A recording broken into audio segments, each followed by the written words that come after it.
Yeah, g'day YouTubers, Spanner Man again here with another video. Today we're going to talk about breaking a chainsaw chain with the most simplest tools as possible. So then you might ask, why do I want to break the chain?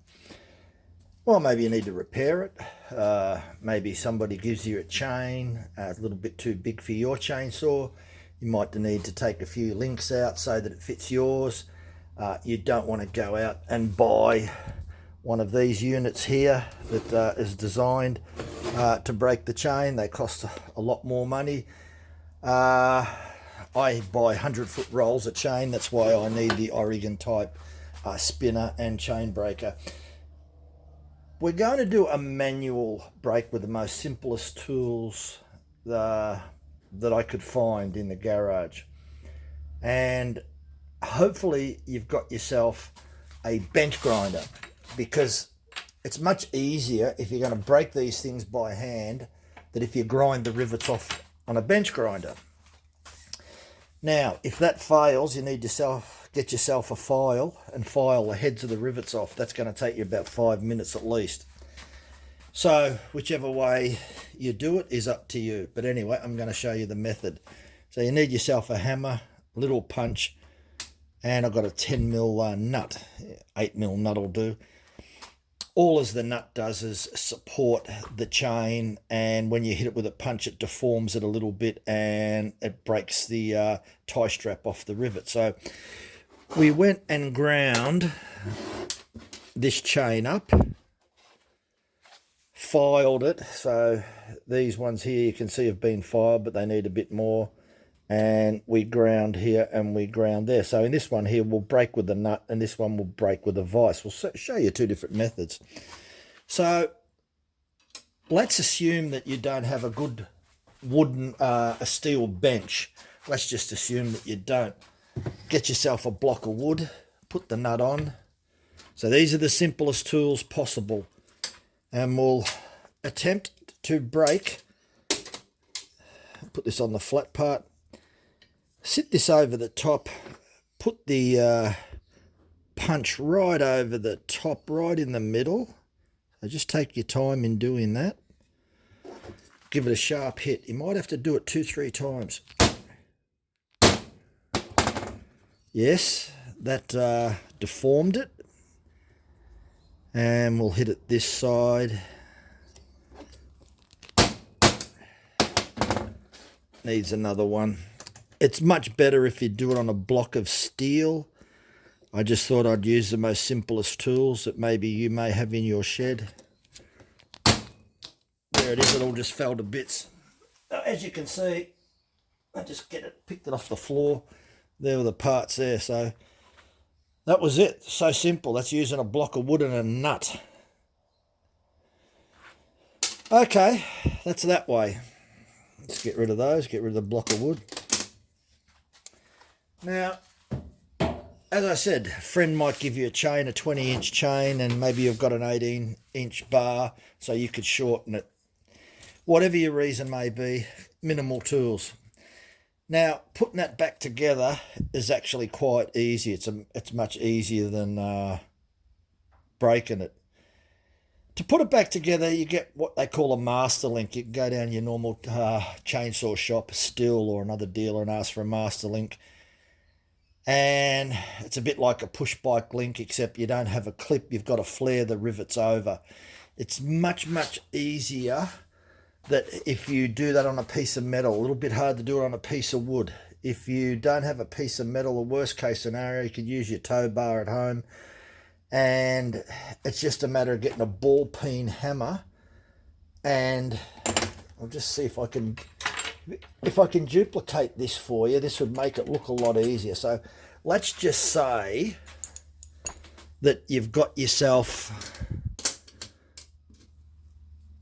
this would be the master link here, and that would be the tie strap. So you join the two together and you'd end up with the rivet protruding out of the tie strap. Then you would proceed with a ball peen hammer to hit around the edges like that. That would put a flare on it and eventually end up with a flare that would look like something like that. Okay.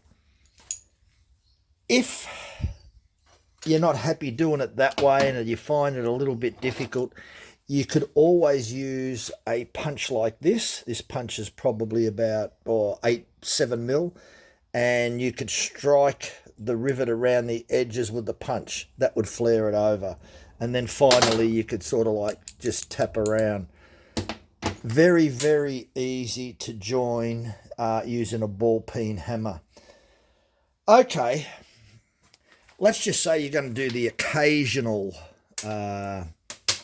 chain loops. You might want to make them up yourself. You might have a friend and he might sell you some lengths of chain, and you may want to do what I just did, hit them with the grinder.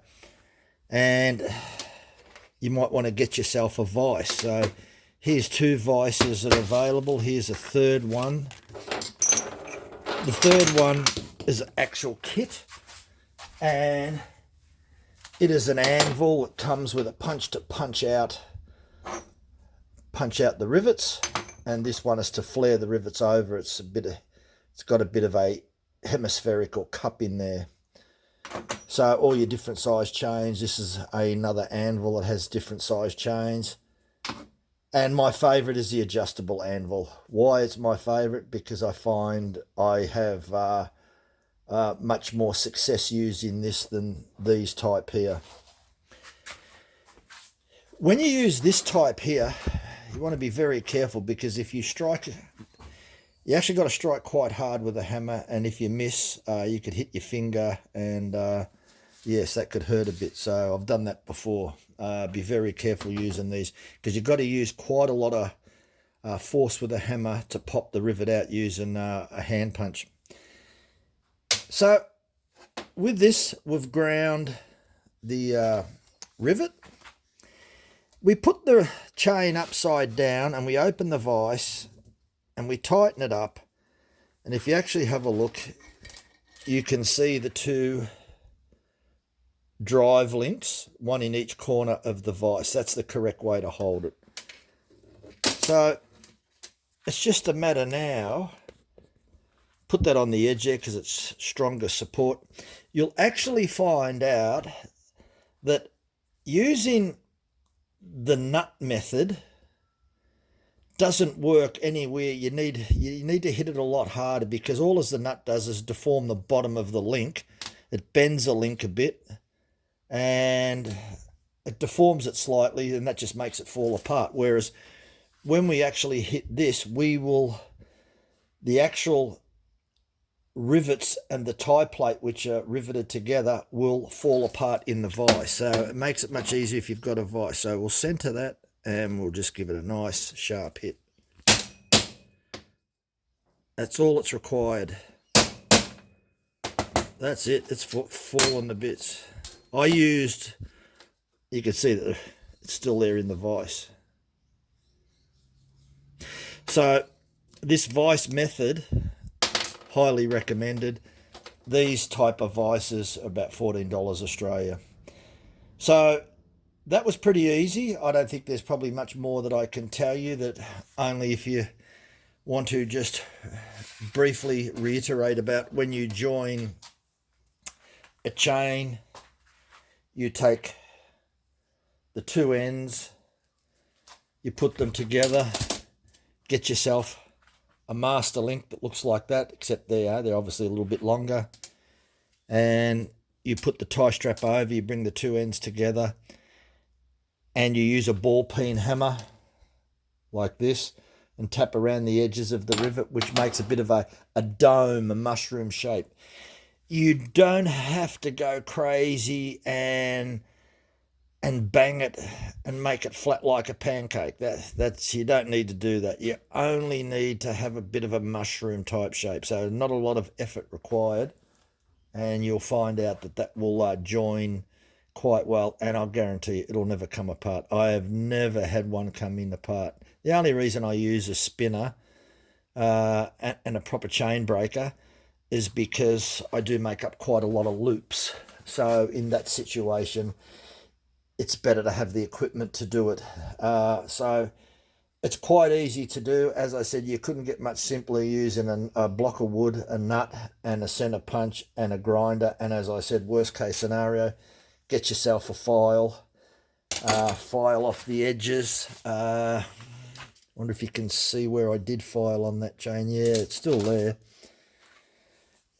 On that chain there, you can see where I did file them. Needs a little bit more, but it can be done. With the simplest of tools, if you don't want to spend the money, because not everybody wants to go out and spend hundreds of dollars on all this equipment. So it can be done with the barest of essentials, and I've just shown you how to do it. Thanks for watching. Give us a thumbs up, subscribe, and also if you want to have a look at Chainsaw User Group, Chainsaw Users, Google it on Facebook. You'll find us there. Thanks for watching. Bye for now.